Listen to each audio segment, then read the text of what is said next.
Shalom sahabat Kanuru, salam damai sejahtera untuk sahabatku sekalian. Dalam kesempatan kali ini saya mengajak sahabat Kanuru untuk mendengarkan beberapa poin ceramah tetapi topik yang sama. Topik tentang kenikmatan surganya versi Islam.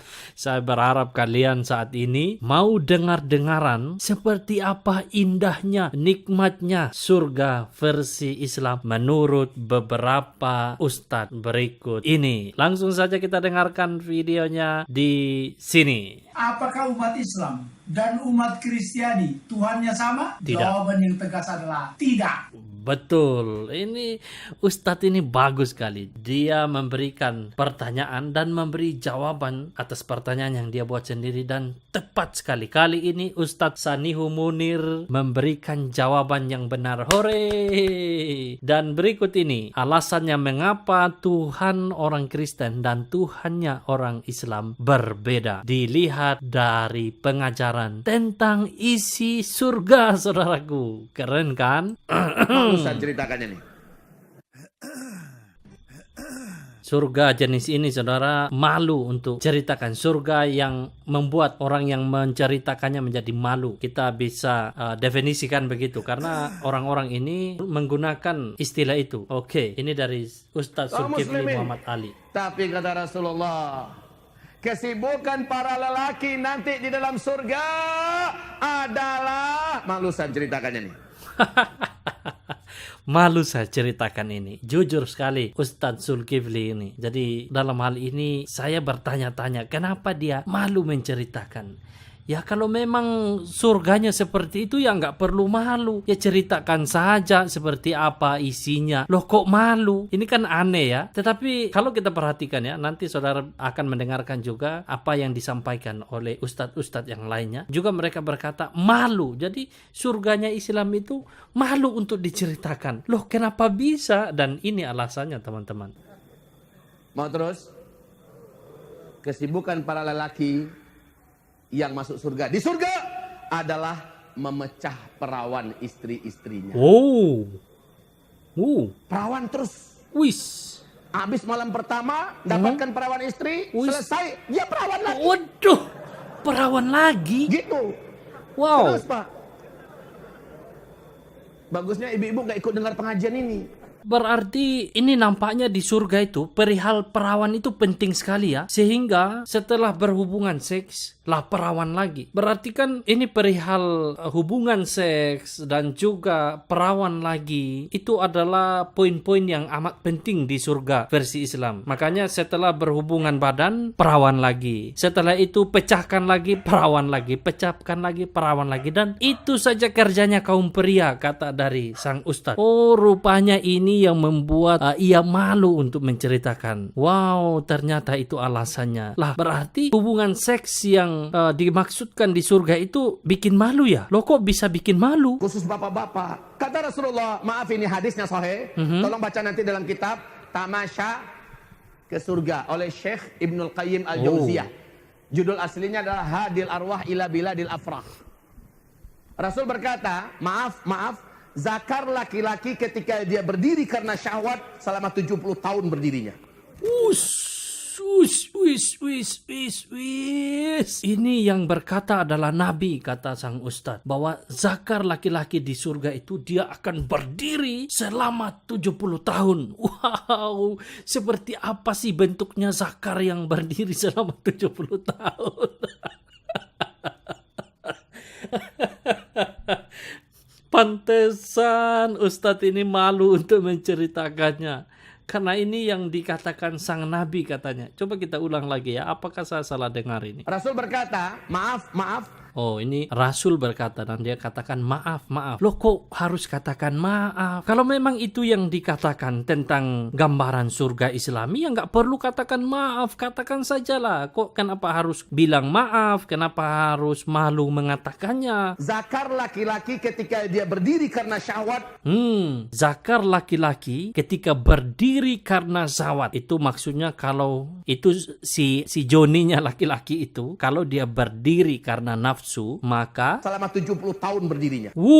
selama 70 tahun berdirinya. Itu berarti menjadi tiang bendera atau tiang rumbai-rumbai, saya nggak tahu itu apa gunanya kira-kira selama 70 tahun. Itu berdiri, teman-teman. Jadi gimana tuh cara jalan laki-laki di sana? Saya nggak kebayang tuh jalannya, kok ada tiang di depannya.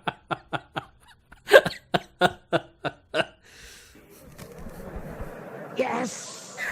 Oh yes. Fiha ma tashtahil Ada bacaannya, teman-teman.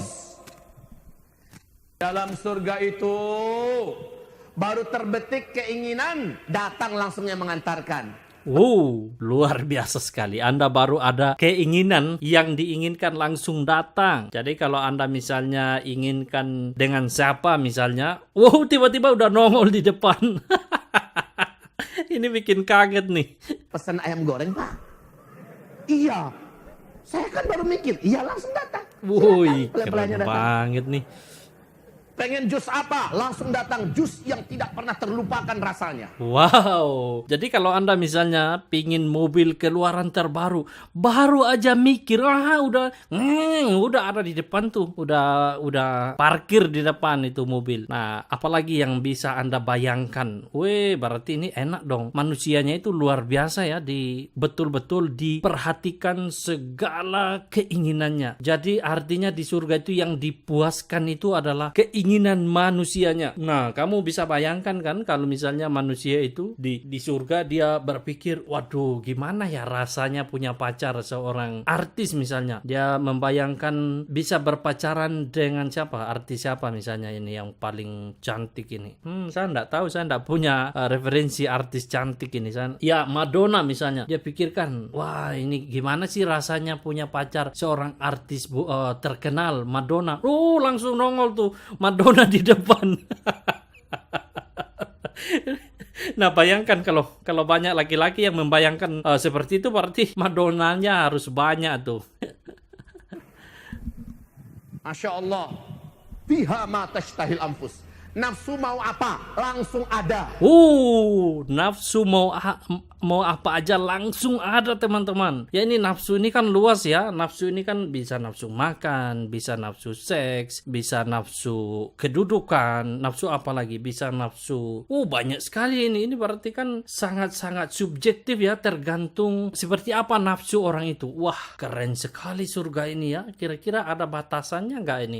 Mana yang boleh kita miliki nafsu dan mana yang tidak boleh tadi misalnya. Apakah bisa seseorang punya nafsu, punya hubungan relasi intim dengan seorang artis? Apakah bisa seperti itu? Dan hal itu apakah bisa diwujudkan oleh Tuhan? Saya tidak tahu ya. Mungkin teman-teman muslim yang tahu batasan-batasan nafsu seperti apa yang dikabulkan oleh Tuhan, tolong bantu beri di kolom komentar ya. Apakah ada batasan-batasan nafsu seperti apa yang Tuhan kabulkan di surga? Itu saja pertanyaan saya, karena di sini tidak dijelaskan.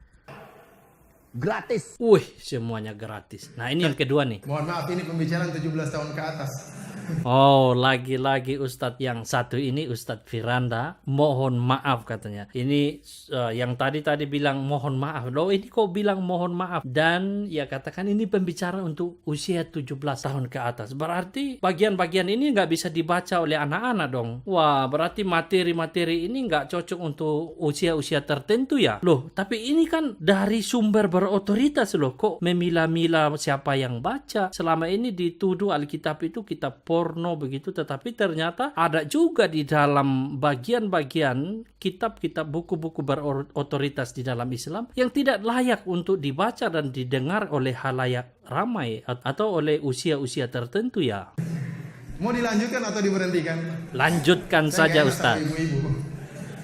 Perhatikan, ini adalah satu seruan untuk kita sekalian. Perhatikan, ini bukan surga Tuhannya Kristen. Surga Tuhannya Kristen berbeda jauh, teman-teman. Nanti lain kesempatan baru kita lihat seperti apa surganya Tuhan yang diajarkan di dalam kekristenan. Allah Subhanahu wa taala sungguhnya penghuni surga pada hari tersebut, yaitu tatkala mereka di surga.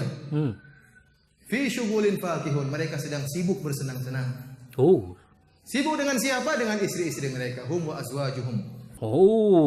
Di sana sibuk dengan istri-istri mereka. Ini menarik. Sibuk tentang apa ini? Di bumi ini banyak laki-laki nggak terlalu sibuk dengan istrinya. Laki-laki sibuk sendiri, istri juga sibuk sendiri, anak-anak sibuk sendiri. Tapi di surga itu berbeda, teman-teman. Ini sekali lagi saya katakan, di surga versi Islam itu, di sini laki-laki sibuk dengan istri-istrinya. Sibuk tentang apa? Fi dhilalin 'alal arwaiki muttaqiun.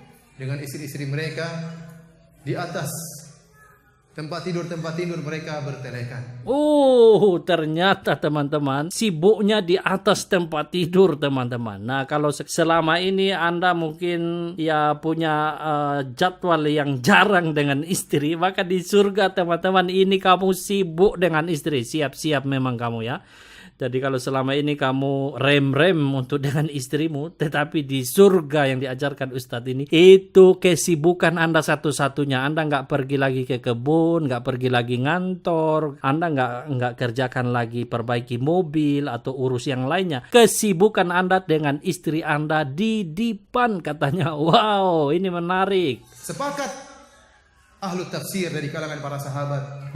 Sepakat. Dan juga dari kalangan tabi'in. Mereka sepakat tentang Mereka ini. Menyatakan bahwasanya kesibukan penduduk surga tatkala itu iftidadul abkar, yaitu memecahkan keperawanan para bidadari.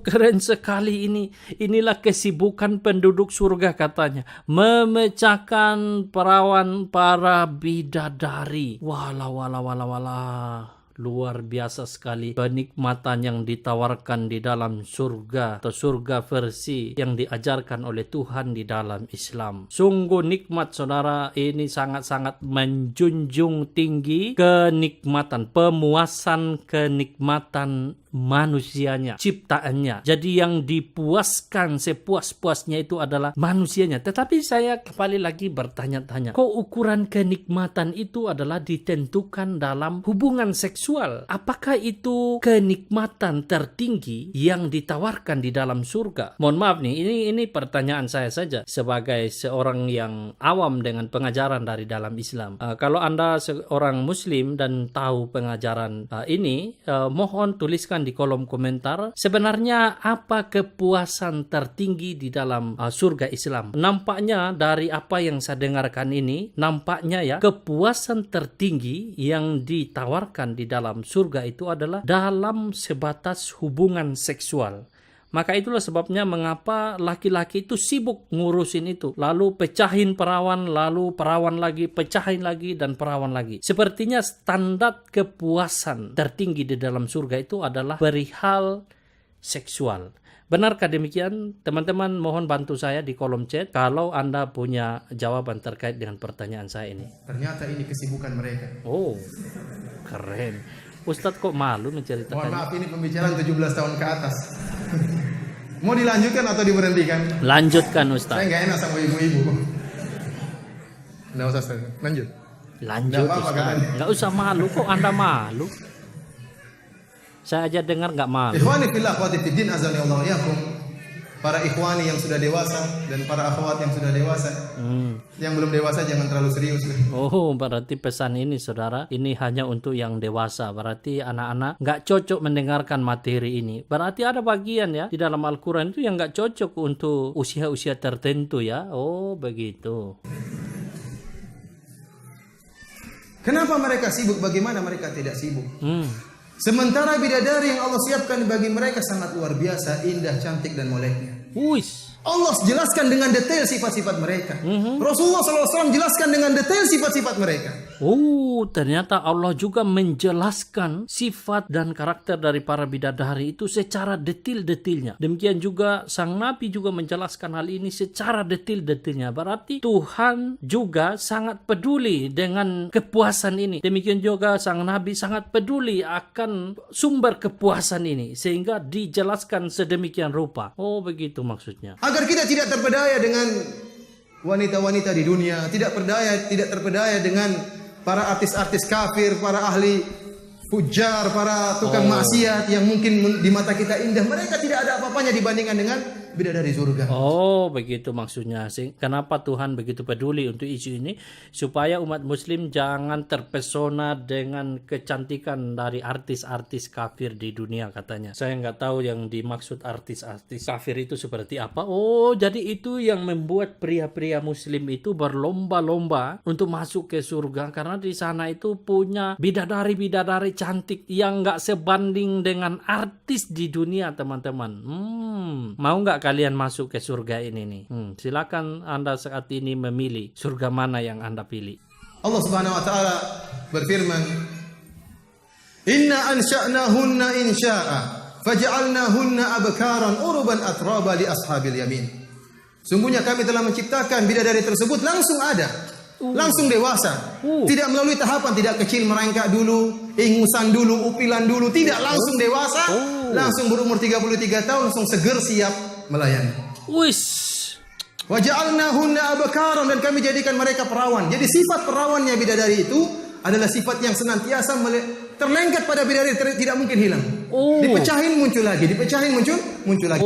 Sifat keperawanan itu melengket, teman-teman. Ini nggak bisa hilang, teman-teman. Meskipun dipecahin muncul lagi, Waduh, ini kalau saya pikir secara ini manusiawi lah, apakah ini tidak menyakitkan begitu ya? Apakah para bidadari juga dipuaskan dengan cara ini? Atau hanya laki-laki yang dipuaskan dengan cara ini? Saya nggak tahu. Apakah memang bidadari itu diciptakan untuk melayani? Ya, di sini dikatakan Tuhan menciptakan bidadari untuk melayani laki-laki. Lalu perempuan atau bidadari itu tidak dilayani. Ternyata mereka diciptakan sebagai pelayan, teman-teman. Yang dilayani itu adalah laki-laki. Berarti perempuannya siapa yang layani? Ini pertanyaan saya ini. Ini pertanyaan kesekian ya. Berarti nampaknya di sini kepuasan perempuan tidak begitu disebutkan, tidak begitu diperhatikan ya, karena yang diupayakan untuk terus dipuaskan itu adalah laki-laki. Makanya diciptakan secara khusus bidadari untuk melayani kaum pria dan memiliki sifat perawan senantiasa, tidak pernah kehilangan keperawanan. Lalu apa yang diperoleh oleh kaum perempuan? Bagaimana tidak sibuk? Allah musta'an. Berhenti. Selesai. Ya, hentikan Ustadz. Kita lanjut yang satu ini. Salah satu nikmat yang ada dalam surga adalah pesta seks. Sama lagi. Ini lebih. Minta maaf, karena inilah yang kita tahan-tahan di dunia. Ini lebih jelas. Inilah lagi yang kita tahan-tahan di dunia. Dan kenikmatan terbesar yang diberikan Allah Subhanahu wa Ta'ala di surga adalah pesta seks. Ini terjawab sudah apa yang saya tanyakan tadi. Rupanya sang Ustadz yang ketiga ini memberikan jawaban. Kenikmatan terbesar yang ditawarkan di dalam surga Islam adalah kenikmatan seks. Ternyata teman-teman, kenikmatan seksual yang dinikmati selama di dunia itu tidak ada apa-apanya. Dan rupa-rupanya meskipun tidak ada apa-apanya, di surga itu dijadikan sebagai standar tolok ukur kenikmatan tertinggi yang ditawarkan oleh Tuhan. Ternyata kalau Anda misalnya di dunia tidak punya prioritas untuk kenikmatan seksual, kan ada tuh yang memang terpanggil tidak punya orientasi terhadap kebutuhan seksual. Berarti di surga Anda mau tidak mau akan dikondisikan oleh Tuhan untuk memiliki kenikmatan seksual. Karena itulah satu-satunya kenikmatan tertinggi yang ditawarkan oleh Tuhan, teman-teman. Jadi kalau Anda di bumi, Anda punya hasrat kenikmatan untuk mengkoleksi barang-barang mewah, mobil-mobil mewah, atau punya hasrat kenikmatan tersendiri untuk mendapatkan prestasi-prestasi yang selalu baru, selalu tinggi, selalu nomor satu dari yang lainnya, maka di surga semua ukuran kenikmatan menurut versi Anda itu tidak berguna lagi. Karena yang tertinggi yang bisa ditawarkan oleh Tuhan di dalam Al-Quran itu adalah kenikmatan seksual. Wow, ini sungguh-sungguh sebuah pelajaran baru yang saya dengarkan pada kesempatan kali ini, teman-teman. Kalaupun Anda baru mendengarkan hal ini, tolong tuliskan di kolom komentar ya. Adalah pesta seks. Adalah pesta seks. Kenapa? Karena ini yang disuruh tahan di dunia oleh laki-laki. Nah, ini yang kita disuruh sama Rasulullah, disuruh sama agama untuk menundukkan pandangan di dunia. Kenapa disuruh menundukkan pandangan di dunia? Kenapa Allah siapkan seks di surga? Karena inilah yang selama di dunia kita tahan. Oh, jadi teman-teman, lagi-lagi yang dipuaskan hasratnya itu adalah laki-laki. Kalau di dunia dia tahan-tahan, maka di surga itu tidak bisa ditahan-tahan lagi. Itu sudah tidak ada lagi lampu merah, lampu kuning, tidak. Semua lampu hijau untuk Anda. Nah, sekarang kita dengarkan permintaan maaf dari Ustadz Syamsuddin Nur yang barusan tadi kita dengarkan berapi-api berceramah tentang surga di dalam Islam. Maaf yang sebesar-besarnya atas kesalahan dan kekhilafan saya yang saya lakukan. Di mana saya mengungkapkan kata-kata yang mungkin menyakiti hati para pemirsa, menyakiti hati para jamaah. Stop. Loh, kok Anda minta maaf menggunakan kata-kata yang menyakiti hati? Loh, kok menyakiti hati?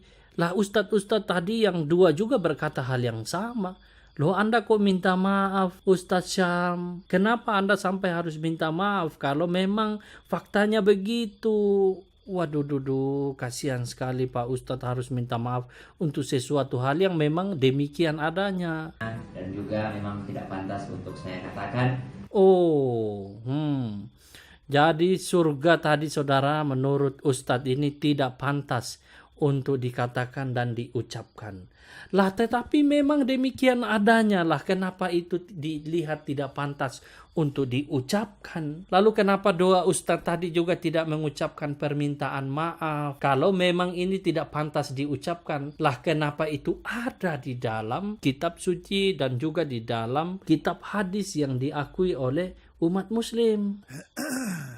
Apakah umat Islam dan umat Kristiani menyembah Tuhan yang berbeda? Ya, jawabannya ya Ustadz. Sebelum Anda jawab, saya udah duluan jawab. Ya, berbeda total. Totally berbeda. Karena Tuhan di dalam pengajaran Alkitab tidak mengajarkan versi surga demikian. Tidak menawarkan puncak kenikmatan yang diukur hanya sebatas kenikmatan seksual. Tidak. Di lain kesempatan kita baru lihat seperti apa pengajaran tentang surga di dalam Alkitab, di dalam Tuhan yang diimani oleh orang Kristen. Jawabannya yang jelas, ya. Ya, memang berbeda. Ini jawabannya. Oke.